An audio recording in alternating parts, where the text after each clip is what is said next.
Wind energy is the kinetic energy produced by pressure difference between two locations on Earth's surface.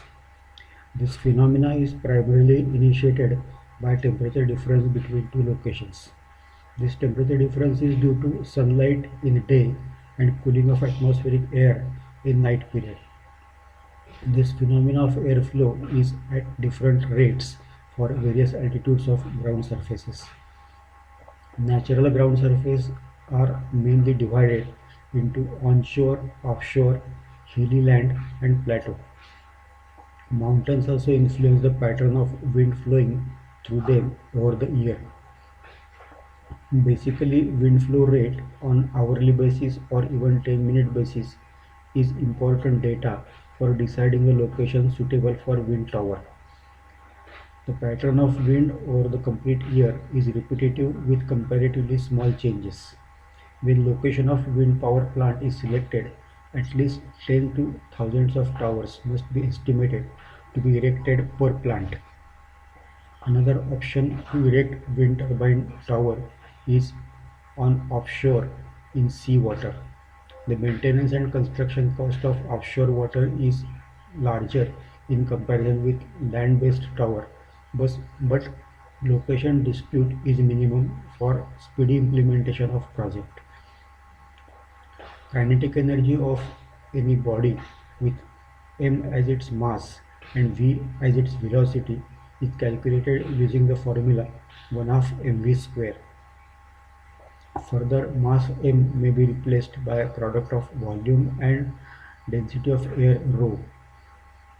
Volume itself is a product of swept area and length considered perpendicular to swept area. Lastly, one more substitution of perpendicular length with product of velocity and time changes formula as given on slide.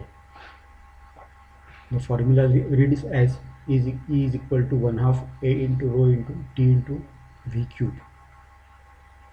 We may bring time in energy expression in the denominator of energy, so resulting equation of power is given by P is equal to 1/2 A into rho into V cube, which is shown on slide. This equation shows that instantaneous power is proportional to cube of instantaneous velocity. The figure that shows the wind tower has three blades mounted on shaft. The shaft is oriented in horizontal direction. Tower is tubular type since it has tube-like structure. Modern day horizontal axis tubular turbines are very large in size. When single blade has to be carried from manufacturer premises to site, it must be carried by large container trolley. Aerodynamic shape of blade is critical aspect in overall design of wind turbine.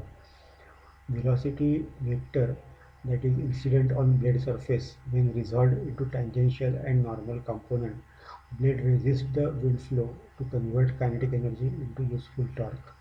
One of the component contributes to production of mechanical energy and other component decides direction of outgoing wind flow. For deciding this wind direction, blade shape is an important aspect in overall performance of a wind tower. One sample calculation of 2 megawatt tower is shown on slide. The blade length of 8 meters gives swept area of tower equals 201 square meters. Air density is a constant and is equal to 1.255 kilograms per cubic meters. On substituting these values in power equation above, we get expected velocity of 25.12 meters per second. If we convert this speed into kilometers per hour, then this wind speed comes out to be 90 kilometers per hour, which corresponds to Storm's speed. On the next slide, we could see various components of wind turbine. These includes tower, blade, nickel, and main shaft. Other components of wind turbine are critical and are used for fine adjustment when turbine is rotating.